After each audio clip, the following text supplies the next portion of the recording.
Sholem Asch thought big from the start, and it's a mistake to think that his Christological novels began only as an attempt to win himself a larger Christian audience.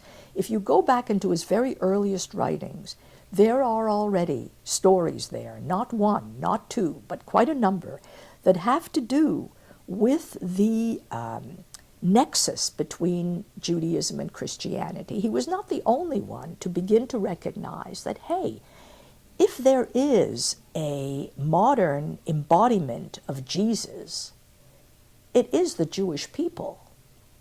So why shouldn't Jewish literature really open up this subject of Jews now having begun to play the role of Christ? After all, Christians are not being very Christian. The Christian nations are all aggressive, imperial, and so where's the Christianity there? But if you look at the Jews, who are very often being massacred and who have this very humble kind of existence, why not locate Christianity within the Jewish people and really make the case for recognition, for mutual recognition?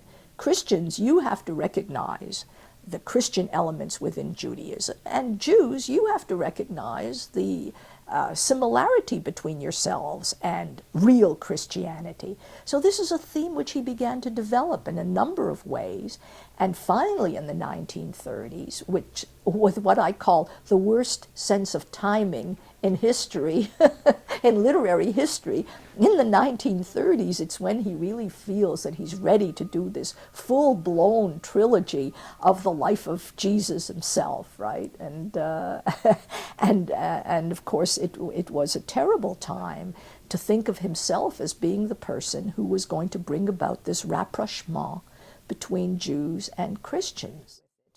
What stopped Sholem Asch finally was the fact that his Yiddish editors began to feel uncomfortable with it. And Abe Cahan's last book, he was already not a young man. Abe Cahan had been the tsar of Yiddish journalism and of Yiddish culture in America. Abe Cahan's last book was a book against Sholem Asch. He felt that Asch had gone too far in accepting the supernatural elements in Christianity, in actually wanting to be comfortable even with those. And it's at the point when the people who would have been publishing him and who would have been translating him balked and said, you know, this is something that we don't want to have any truck with, that Sholem Asch finally stopped having that readership among the Jews that he had until that point enjoyed.